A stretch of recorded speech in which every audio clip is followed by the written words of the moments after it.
cool thing about being signed to a label like Epitaph is that if you can just kind of think of something, they'll just be like, sure, they'll make it happen. You know, there's really no limitations. So when you say something like, hey, we recorded these songs in our bedroom on an acoustic guitar, like we put them on a tape, and they're like, oh, really? All right, yeah, we'll do it. And they're like, you know, they'll do it. So it's cool that way.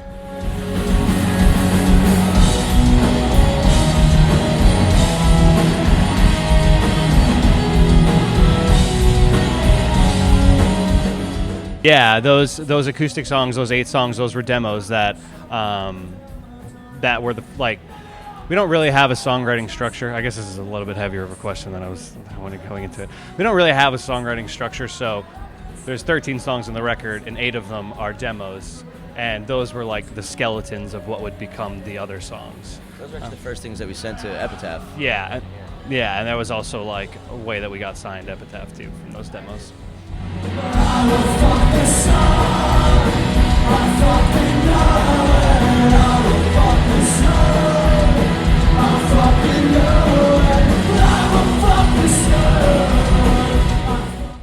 I wish we kind of had a cool story to go along with it, you know. We didn't up for the future if anybody asks us that again. Yeah. I mean, it was cool when we went out there to visit them. They had a barbecue that all the employees came to, and we just sat around talking, smoking cigars with Brett Gerwitz, and that was really cool. So that's like cool. That's kind of a good story. Yeah, and then he drove us home in his car. That was really cool. He's got a cool car.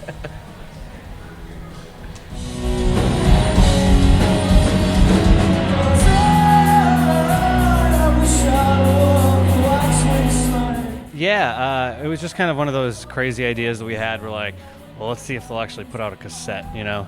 And they did. We kind of like called their bluff on that one. We thought we could trick them with that. But yeah, they were like, they put out the cassette. We thought it was just a little way, like bonus packaging for when we released the record originally.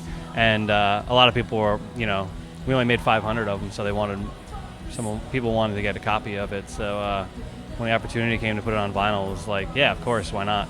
So it seems people are pretty excited about it, so it's cool.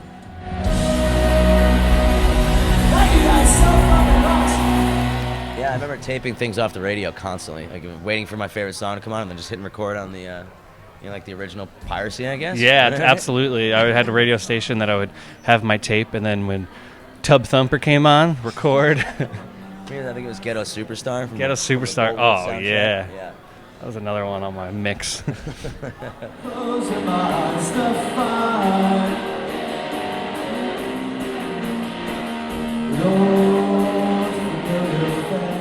We chose that photograph as by a guy named Mark Cohen, who did a series in northeastern Pennsylvania where we grew up, and yeah, we chose that photograph out of it. There were several ones that were really good that we went with that one because of how personal it is and where it is, and you could somewhat say that it does go to the overarching themes of the record and stuff, but really just kind of fit together well.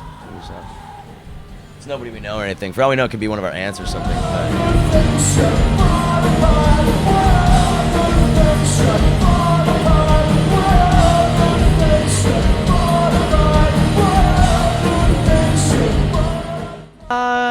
Yes and no. We went with the same person that did our last record, Chamberlain Waits, Matt Allison out of Chicago. He has a studio called Atlas Studios.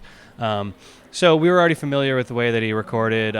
He's one of our absolute best friends. He's one of the only people we really trust when it comes to our songs.